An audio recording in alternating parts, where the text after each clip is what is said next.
ये कहानी शुरू होती है एक उस लड़की की जो कि 15 साल की थी, जिसको अपनी लाइफ में करना क्या है वो पता ही नहीं था। और आपको बताऊँ तो वो लड़की मैं ही हूँ। जब मेरे 10th का रिज़ल्ट आया ना, मैं बिल्कुल कन्फ्यूज़ थी कि मुझे करना क्या है। मेरे पापा ने मुझे इतनी बार रियलाइज़ कराया कि तुमने कुछ सोचा नहीं है, अब तुम्हें सब्जेक्ट लेना है, इतना लेट हो चुका है। और उस टाइम पे मुझे लिटरली कुछ भी नहीं पता था कि मेरे को अपनी लाइफ में करना क्या है। मैंने अपनी लाइफ में सिर्फ तफरीही काटी है इतने टाइम से। बट उसके बाद मैंने उन्हें बोला कि मुझे आर्ट्स लेना है, क्योंकि मुझे लगता था जब मैंने कुछ डिसाइड ही नहीं किया है तो आर्ट्स ले लेती हूँ। 11th 12th तक डिसाइड कर लूँगी क्या करना है। लेकिन यार आर्ट्स ना एक बहुत घिरा हुआ सब्जेक्ट मेरे घर में तो माना जाता है, मुझे नहीं पता कितनों के घर में। बट उन लोग का कहना है कि आर्ट्स वो लेते हैं जो जिनके कम सब मार्क्स आते हैं या फिर उन्हें कुछ पता नहीं होता। और उन्हें क्या बताऊं कि मुझे सच में कुछ नहीं पता है, इसलिए मैंने आर्ट्स लिया है। लेकिन मेरे घर वालों के माइंड में ये चीज़ तो बहुत क्लियर थी कि वो जो भी चाहते हैं वो चाहते यही हैं कि मैं एक गवर्नमेंट जॉब करूँ, सरकारी नौकरी हो। यार एक बात बताना, जिसके भी पेरेंट्स की गवर्नमेंट जॉब होती है ना, वो यही चाहते हैं कि उनके पे बच्चे जो वो भी गवर्नमेंट जॉब ही करें। आई नो इसके पीछे के बहुत सारे रीजंस और लॉजिक्स है कि हमारे को एक सिक्योर जॉब होगी और जॉब के बाद भी हमें पेंशन मिलती रहेगी। वो अपने पॉइंट ऑफ व्यू से क्लियर है।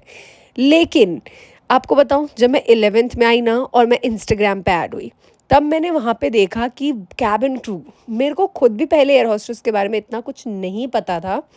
बट जब मैंने देखा तो उनकी जॉब मुझे इतनी ज़्यादा फ़ैसिनेट की यार। वो रोज़ कहीं और घूम रही है, वर्ल्ड टूर कर रही है। एंड ट्रस्ट मी, मुझे एक ऐसी ही जॉब चाहिए थी जहाँ पे मैं घूमूं फिरूं, उस चीज़ के मुझे पैसे मिले। एंड यार ऑब्वियसली इंटरनेशनल घूमने का सपना हर एक इंसान का होता है, और मेरा भी था।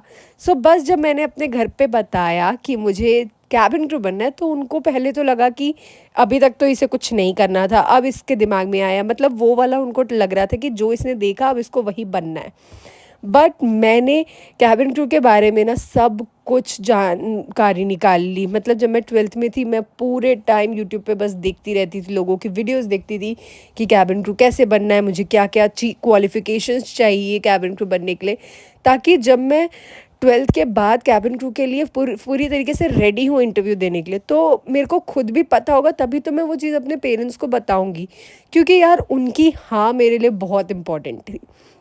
जब तक वो हाँ नहीं बोलते ना, मैं ऑब्वियसली ट्राई तो करती। ऐसा नहीं था कि मैं बिल्कुल ट्राई भी नहीं करती, वो मना करते मैं ट्राई करती। लेकिन मेरे को ना एक सुकून तभी मिलता है जब मेरे पीछे मेरे मम्मी पापा खड़े रहते हैं मेरे को सपोर्ट करने के लिए। वो मेरे लिए बिगेस्ट सपोर्ट सिस्टम है। बट उस टाइम पे जो मेरे सपोर्ट सिस्टम बनी वो मेरी बहन बनी। उसने मेरे को लेके इतना स्टैंड लिया घर पे कि इसे जो करना है ये वही करेगी। एंड उसके बाद उसने मेरी मम्मी को कन्विंस किया। और जहाँ पे आपको एक बात बताऊँ, आपको कोई भी काम पापा से करवाना हो ना, तो आप पहले मम्मी से बात कर लो। वो कन्विंस होगी ना तो वो ऑटोमेटिकली पापा को कन्विंस कर लेगी। आपको डायरेक्ट उस पापा से बात करने की ज़रूरत नहीं है। तो बस मेरे और मेरे पापा के बीच का जो ब्रिज था वो मेरी मम्मी बनी। उन्होंने ही मेरे पापा को कन्विंस किया अबाउट कैबिन क्रू। और जैसे ही मेरे पापा कन्विंस हुए थे, मेरा सबसे पहला स्टेप था कि मैं जहाँ पे भी इंटरव्यू हो रहा है उसके बारे में पता करूँ। सबसे पहला इंटरव्यू जो मैंने दिया था वो लखनऊ में दिया था ऑन 27 अगस्त। मुझे बहुत बहुत बहुत अच्छे से याद है।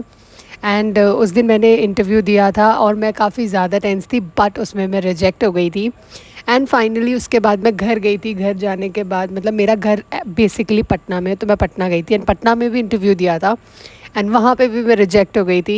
एंड थर्ड टाइम मैंने अपना इंटरव्यू दिया वापस से लखनऊ में। एंड उस टाइम पे that was my luckiest number, मैं सेलेक्ट हो गई थी उसमें। एंड लिटरली मुझे ना बिलीव ही नहीं हो रहा था। सबसे पहले तो हम लोग को 1 डेढ़ घंटा ऐसे बैठाए रखा, कुछ भी नहीं बता रहे थे। एंड मेरे साथ पास में ऐसा एक्सपीरियंस हो रखा है इंटरव्यू में कि मैं बैठी रही और उसके बाद एंड में मुझे बोल दिया गया कि आप नहीं हुए सेलेक्ट। ये एक्सपीरियंस मेरे साथ ऑलरेडी था, तो मेरा तो heart beat always on the high peak रहता था। एंड इस बार तो मैंने आपको ऑलरेडी बहुत सारी वीडियोस में और इसमें भी बताया कि मैं अपनी मम्मी और बहन को नहीं ले गई थी, क्योंकि मैं नहीं चाहती थी कि वो बार बार मेरे रिजेक्शन को फेस करे, क्योंकि मेरे रिजेक्शन से ना मुझसे ज़्यादा दुख उनको होता था। और मेरी बहन का एग्ज़ाम भी था तो वो भी नहीं गई थी। मैं इस बार अकेले गई थी as an independent girl. And बस वहाँ जाने के बाद मेरा सिलेक्शन हुआ। मैंने पहला कॉल अपनी बहन को किया एंड बेसिकली उस टाइम पे मेरी मम्मी कॉन्फ्रेंस पे ही थी। सो मैंने मम्मी पापा और बहन तीनों को, जो मेरे इम्पोर्टेंट मतलब लोग हैं मेरी लाइफ के, उनको बताया and they were so so happy. Of course वो खुश ही होंगे क्योंकि जिस चीज़ में मेरी खुशी है उसी चीज़ में उनकी खुशी है। एंड जब उनको ये चीज़ पता लग गई ना यार कि मैं इस जॉब के लिए कितनी ज़्यादा पैशनेट हूँ, तो वो बेसिकली अगर वो 90% ही माने हुए थे और 10% नहीं माने हुए थे, तो वो मान गए थे। वो 100 हो गया था प्रॉपर, क्योंकि वो समझ गए थे कि मैं कितनी ज़्यादा खुश हूँ। एंड मेरा रियल स्ट्रगल जो हुआ ना, वो स्टार्ट हुआ ट्रेनिंग में, जब मैं 3 महीने के लिए अपने घर से दूर रही। यार मैं कभी अपने घर से दूर नहीं रही हूँ, कभी मम्मी पापा कोई ना कोई तो मेरे साथ बड़ा रहा ही रहा है।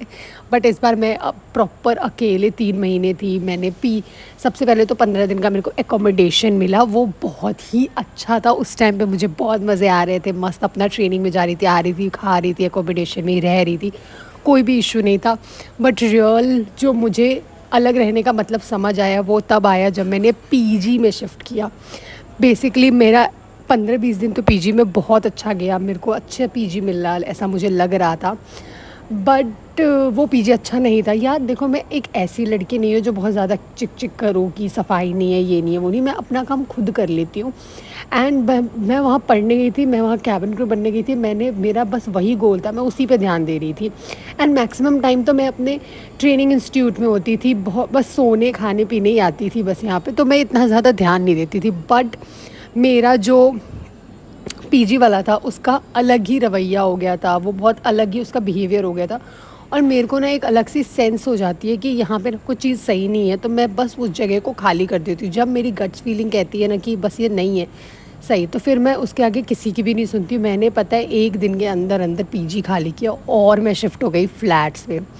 अब आपको पता है फ्लैट्स में खाना पीना कपड़ा एवरीथिंग आपको खुद मैनेज करना है। मैं आपको कसम से बताऊं, मैंने 15-20 दिन ऑलमोस्ट 1 महीना प्रॉपर बाहर का खाना खाया। मेरे फ्लैट के आगे प्रॉपर थाली वाली मिलती थी, तो मैंने वो खाया है। एंड उसमें इतना ज़्यादा गरम मसाला होता था ना कि मतलब मेरा चेस्ट इतना बर्न करता था। और जब मैं घर वापस आई थी ना, तो यार घर का खाना खाने के बाद तो कुछ दिन तक मेरी तबीयत ही ख़राब थी, क्योंकि मैं घर का खाना एब्जॉर्ब, मेरे को बहुत फीका फीका लग रहा था, क्योंकि उसमें इतना ज़्यादा मसाला होता है यार सच में। बट एक चीज़ मैं बताऊं, जब मैं दिल्ली छोड़ के आ रही थी ना लखनऊ, मुझे ऐसा लग रहा था मैं अपना घर छोड़ के आ रही हूँ, क्योंकि उन 1 महीने के लिए मैंने उस फ्लैट को अपना घर बना लिया था। सब कुछ खुद से मैनेज कर रही थी, कपड़े धोना, every every every single thing, अपना घर को साफ़ रखना, सब कुछ। सो मुझे लग रहा था यार मैं अपना घर छोड़ के आ रही हूँ, सब कुछ मैनेज किया। वहाँ पे जाने से पहले भी अपना रूम क्लीन करके आई थी, क्योंकि मैं नहीं चाहती थी कि मैं अपना घर गंदा छोड़ के आऊँ।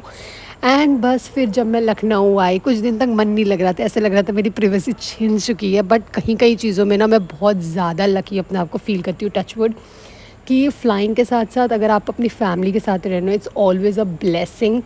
आपको जाते टाइम खाना मिल रहा है, आप आ रहे हो फ्लाइट से, उसके बाद खाना मिल रहा है।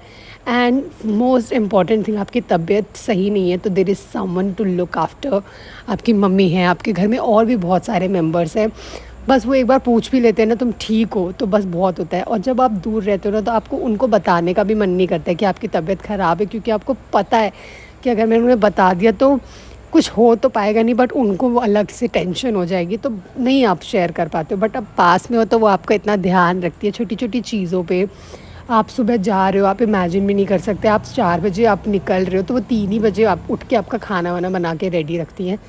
सो आप कितने भी बड़े हो जाओ, उनके लिए आप हमेशा बच्चे ही रहोगे। और इस वीडियो से मैं आपको बस यही बताना चाहती हूँ यार, कि स्टार्टिंग में आपके पेरेंट्स मना कर रहे हैं तो आप बिल्कुल भी ये मत सोचो कि वो आपका अगेंस्ट है, ये सोचो कि वो आपके लिए बहुत ज़्यादा पॉजेसिव है।